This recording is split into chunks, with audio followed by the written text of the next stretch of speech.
when you look at the quarterback situation for the Panthers, Sam Darnold, they picked up that fifth-year option for him, drafted Matt Corral. How have they looked in the off-season program, and is there still any talk that the Panthers may be interested in acquiring Baker Mayfield?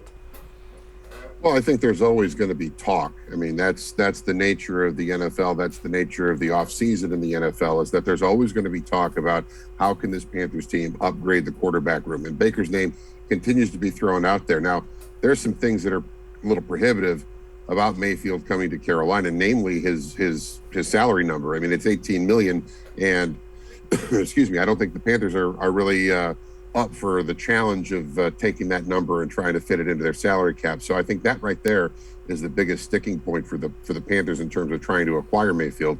What goes the other way in the deal? Normally you don't trade players, but in a situation like this, you might have to move a player with the deal. A lot of times it's just picks.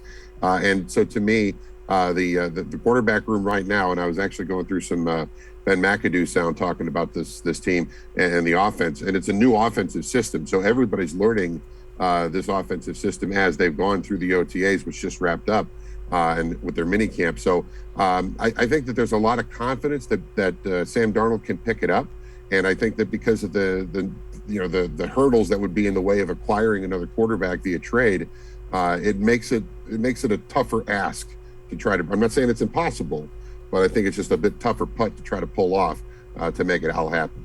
Do you think the talk in Cleveland was the Browns would have to eat up to, half, maybe even a little more of half that 19 million that is owed of Baker Mayfield? Is that kind of what your sense is it would take to get it done in terms of the salary structure and the money? I think that's one of the big hangups. I mean, it's a lot of money out there to bring onto the books, and the Panthers still have guys that they want to be able to take care of down the road. So they can't get too tied in to another big number.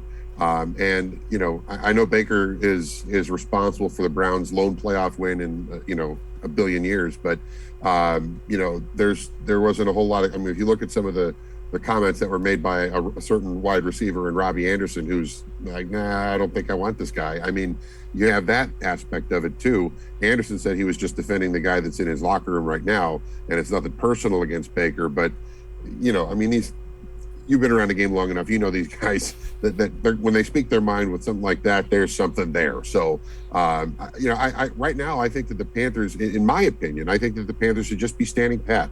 They've got 1 year left to Sam Darnold. They just got Matt Corral, who is obviously very green and has to learn the NFL. He has to learn this new system. He has to learn how to be a pro. But you can do that in a ball cap holding a clipboard in your rookie season. You can do those sorts of things. He doesn't even have to be the backup quarterback in his rookie season. They've got PJ Walker, who has shown flashes of being a decent quarterback, certainly not great, but he's a guy that can get them through. I don't think that there's a lot of faith in the Panthers being a championship contender in this season. I do think, though, there's got to be there's plenty of room for improvement, and that improvement has to show up in the 2022 season.